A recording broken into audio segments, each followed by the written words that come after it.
Hi everyone, this is Mohammed. I'm going to talk about chapter 4 CNN, continue with uh, second part of this chapter. Okay, as I told you before, these slides are for Professor Ali Berehi from EC department at the University of Toronto. Okay, so Uh, we can look at the convolutional layer as a layer of neurons.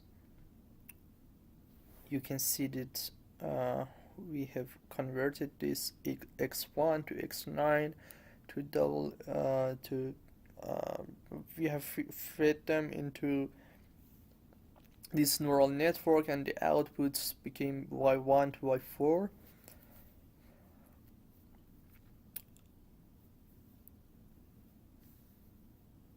Okay, and we should know that the neurons share same weights and biases, and same weights and bias because we have only one bias, and neurons are activated by f function f, and it's not fully connected. Why? Uh, because convolutions are locational or spatial. They refer to a special part of the picture, not all of it. It is the philosophy of uh, convolutions, convolutional neural networks. So uh, they are locally connected. It's the main point, as I told you in the previous video. And okay, and for it's the same for the pooling layer. Uh, we can assume that, for example, after calculating y1 to y and y2 in the previous slide we have seen, we can give it to pooling layer, for example, pi, and the output would be y hat 1. So we can again assume that the uh, pooling layer is a feed-forward layer, that the neurons or the inputs are locally connected and the parameters are shared. And here there are no weights to be learned, and we have seen the same for the original pooling layer. They were nothing to learn. It was just, for example, a max pool, min pool, something very straightforward, and nothing needed to learn. Needed to be learned. Yes. Uh, so when we are going through a convolutional neural network, you can see that, for example, this part of image is converted to this part, and again the whole part is converted to this part. And one may ask that what is the receptive field uh, of this output, or of this third layer? We can say that, okay, this one is coming from this part, and this part is coming from this part. So the receptive field of this only uh, one rectangle is in the previous layer was where these nine nine things, and in the previous one are these 25 squares. So uh, we can define the receptive field as the input region that each neuron in a given convolutional layer responds to. Okay, so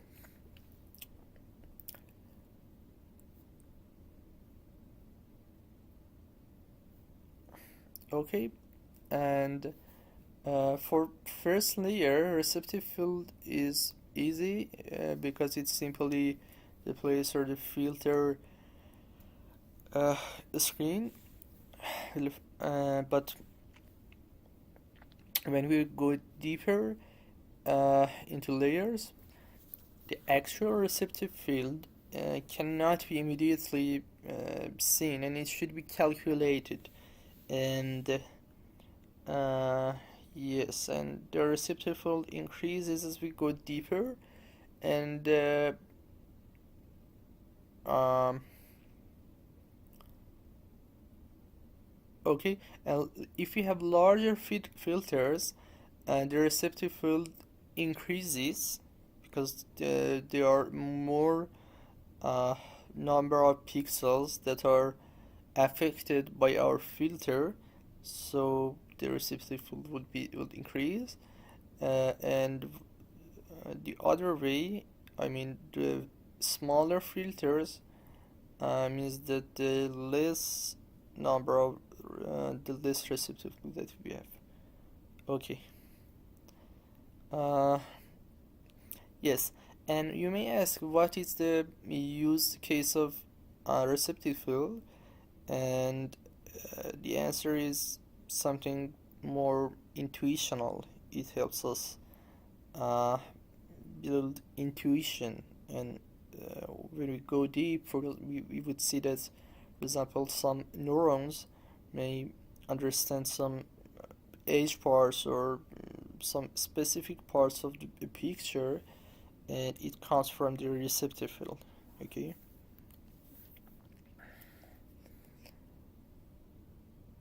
Okay, here assume that we want to classify the following image. This is a cat, or also it can be a hand, or it can be also classified as an action. So it depends on our dataset and labels. Let's go and see what happens. Here we use two convolution pooling layers, uh, and we have 2 by 2 filters. So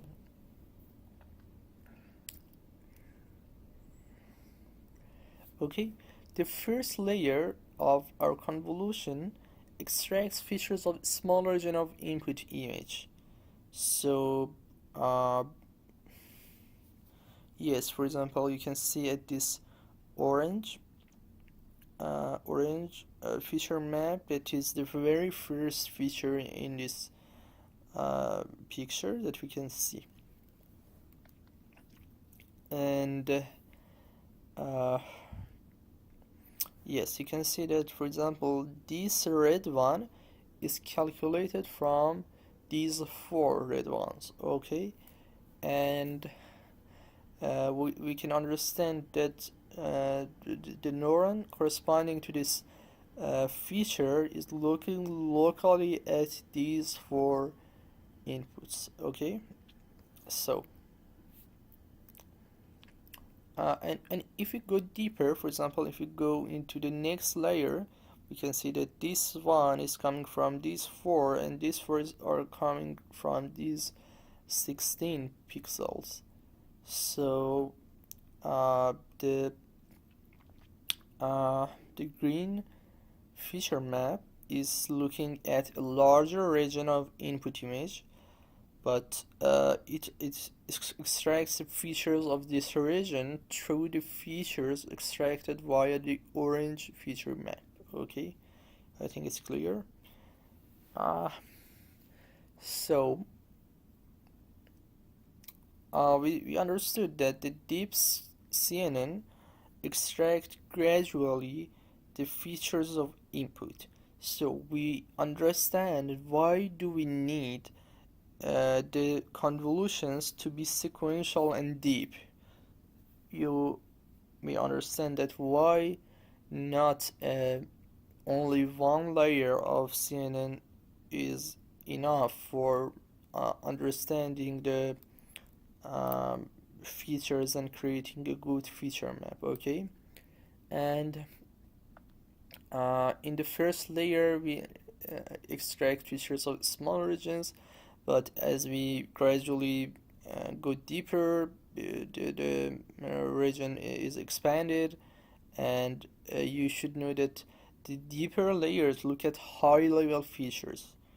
For example, as we by high level, I mean, for example, what is this class or what is the object, By low level, we mean that, for example, what is the texture or what is the age. Yes, these things are high level or low level.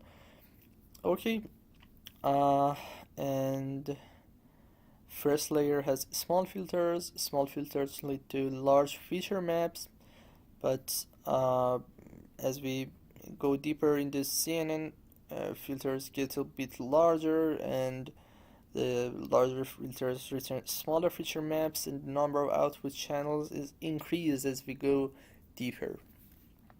Uh, okay, we have seen the example of this VGG16 architecture in the previous video, part 1 of this chapter 4. Yes, convolutional filters are 3 by 3, and max pooling is used with stride 2. Yes, we can write it as something like this. For example, it is 224 by 224 by 3. 3 channels means RGB. After the first convolution, it becomes the first two dimensions are the same because we have same padding. But yes, it's the channel number increases from 3 to 64. Then yes, then we feed it to another convolution, and then we feed it into a max pool. In max pool, the channel numbers are the same, but the first two dimensions would be downsampled by factor 2 because our max pool is performed with stride 2. Again, we can see the same approach with the first two convolutions and again max pooling. So we can see that in convolutions, the channel number is increasing, and in max pooling, the first two dimensions are decreasing. So after all, we come to this point that we have an output of 7 by 7 by 512. So we flatten it, so it would be about 25,000 numbers, and we have a dense net, which is a fully connected neural network. Here it becomes about 4,000 and again to 1,000. And yes, we have here we in VGG we want to classify between 1,000 classes, if I'm not mistaken. So these 1,000 numbers helps us to understand the class. Okay, and you have seen that we have two convolutions. Here in third random convolution there are 3. Let me see why. Oh yes, here we have 3 convolutions. There is no why because here we can see there are 3. 2, 2, 3, 3, 3, 3. So we have 16 layers of learnable parameters. That's why it is called VG16, because we have 16 number of layers that have learnable parameters. Okay, let's continue with the next part. Okay, now we want to know what to train. Okay, we understood what is a convolutional neural network. We have seen an example which was VG16, and now we want to understand how can we train it. Okay, so you have to train weights and biases of output feed-forward neural networks and weights in the filters or convolutional layers, and if we use advanced pooling with weights, we have to train it, but usually it's not advanced pooling and it's usual, for example, max pooling, and there are no learnable parameters in pooling. So okay, we can make it simple and say, okay, we have to learn the convolution weights and also the fully connected part, which is feed-forward neural network. Okay, so we get a data set with some inputs and some labels, and we want to train it in a way that we want to minimize the loss function uh, and find the weights so that it minimizes this loss function. And yes, it can be seen as this one. In better words, I can say minimize the target function, which is an average of loss function over all of the samples of the dataset. Okay, so we use gradient-based method as before, and we have to perform forward and backward operations. Okay, so it's a source from X, Z1, Y1, Y hat 1, and so on, and finally forward neural network and computing the loss, and uh, yes, then computing the backward part. Okay, so we want to uh, perform and do basic stochastic gradient descent that we have seen before. It is gradient descent that is stochastic. By stochastic I mean that it would be shuffled in each round. So okay, let's go forward and then backward to compute gradient. To do the forward pass, it's easy. We have to pass X through first convolution and then activate Z1 to get Y1.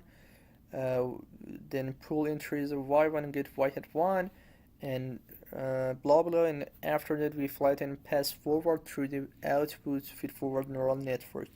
And once we are over, we have all convolutions activated and pulled values in convolution layers, and all affine and activated values in the feed-forward neural network. Okay, so let's calculate the backward pass, which is maybe more challenging or a bit challenging because the forward pass was straightforward and nothing challenging was involved. So now we want to backpropagate, and we first compute the gradient of r with respect to theta, which is the first one here, and we backpropagate like before approaches that we have seen, and yes, we have to, for example, reverse flattening, and we have seen this reverse flattening before, but the problem may be with pooling and convolution that we haven't seen up to now. And yes, let's see what happens here. Assume that we have a max pooling, and we want to yes, here we want to have a pooling layer with partial derivatives, and we want to compute the partial derivatives with respect to the input of pooling layer. It's becoming a bit hard. Let me see. Okay, here y1 to y4 are the outputs. Oh yes, I understand. Okay, here we have y1, y2, y7 and y8, which are the outputs of a 2x2 max pool, and we want to calculate this one with respect to the input. So it's very easy. Why? Because the parts that are not that we cannot see in our image are 0, and the parts that comes as max or max in our final output, they are the same. Or so here you can see simply the parts that are not max polar 0, and the parts that are that comes in the image are the same. So it's simply this one that you can see here. And if it is mean pooling, it's again the same, and you can see again it's the is again the same like this. Okay.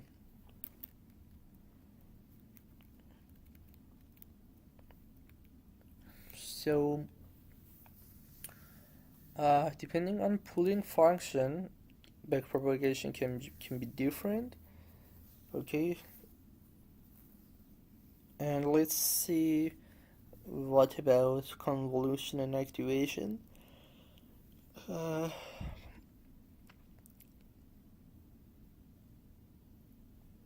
okay, we can propagate like fully connected feed-forward neural network. Gradient of R with respect to Z can be written as gradient of R with respect to Y, and entry-wise with f hat of Z. Okay, it's chain rule, I suppose.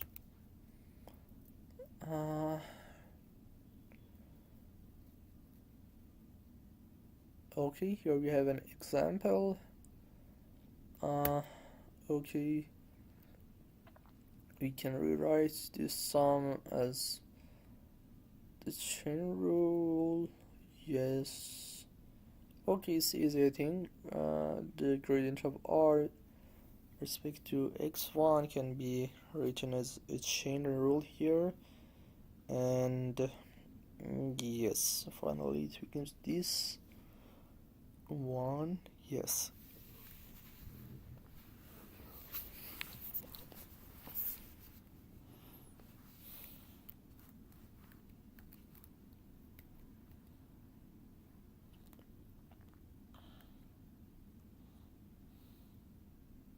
Okay, here we can see that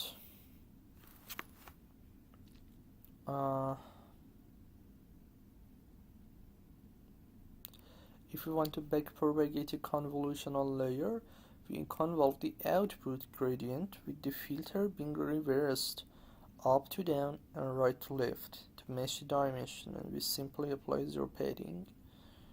And okay, I think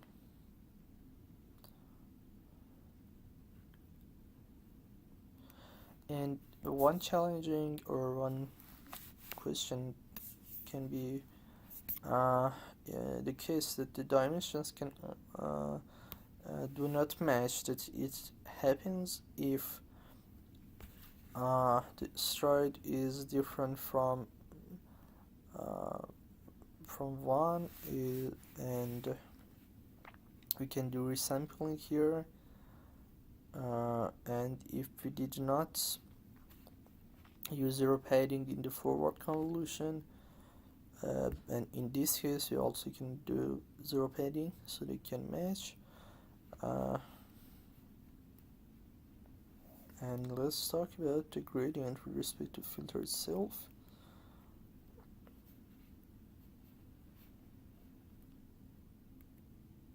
Okay, here is the draw calculated.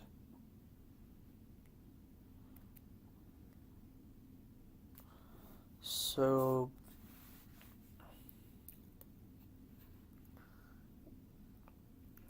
okay, and we want to calculate gradient with respect to filters, and let Z be the convolution of X with filter W, and we want to know the gradient of loss, which is R hat, with respect to the output map, which we can write it as gradient of R with respect to Z, and oh yes, the gradient of R with respect to the filter is this one, which is convolution of X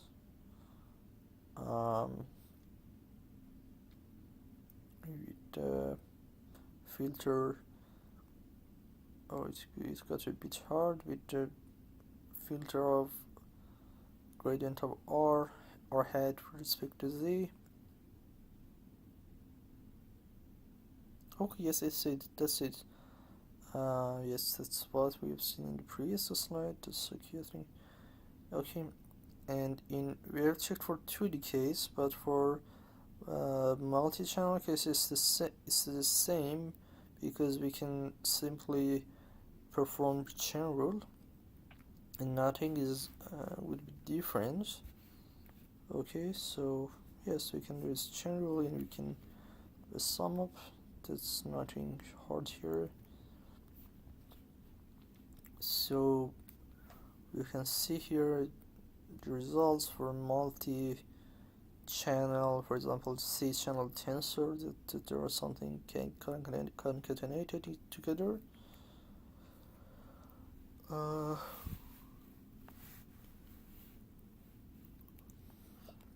Okay, okay. I will skip this part.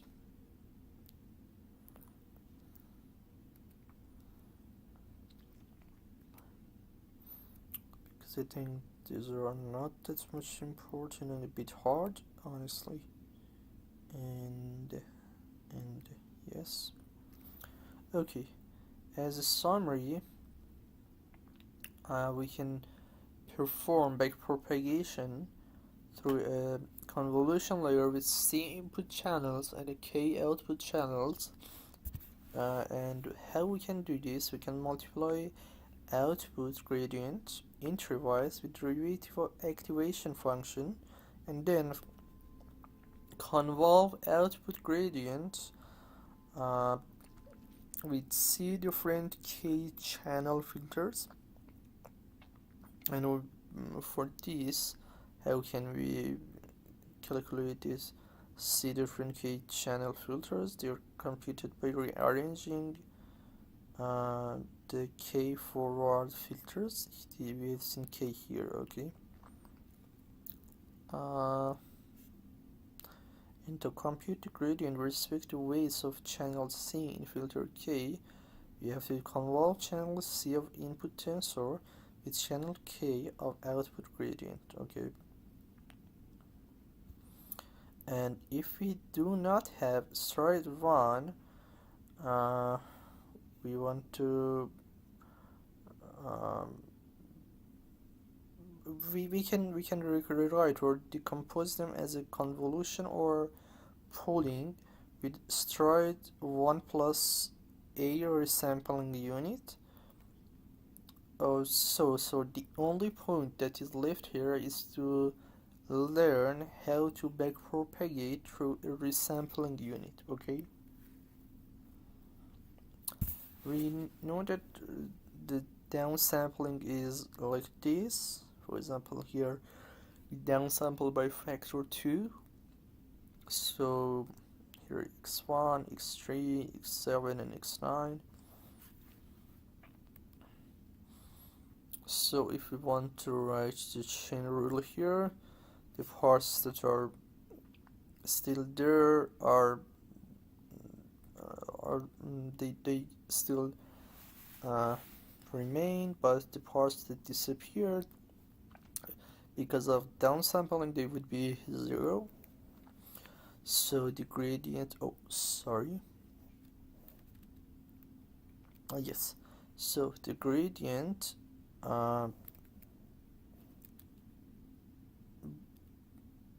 yes, the gradient with respect to the things that are still there are the same, and the gradient of the parts that disappeared are 0.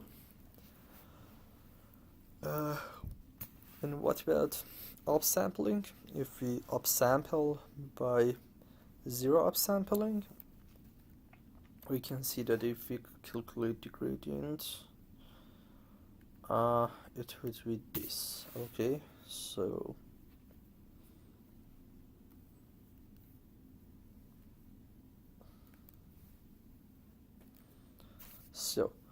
if you want to backpropagate through a downsampling unit with factor S, we upsample the output gradient with factor S, and vice versa. If you want to backpropagate through upsampling with stride S, we downsample the output gradient with factor S, okay. It's how can we say it? It's something very similar, okay. The downsampling is upsampling, and the upsampling is downsampling. Okay, it's like a twin, like a twin. So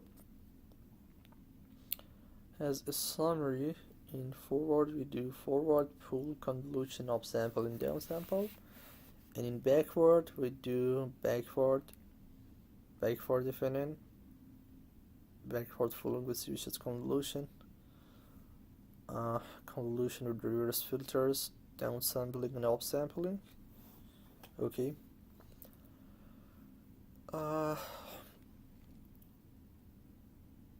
Okay, when we were finished with backward pass, we compute all required gradients with forward and backward variables. And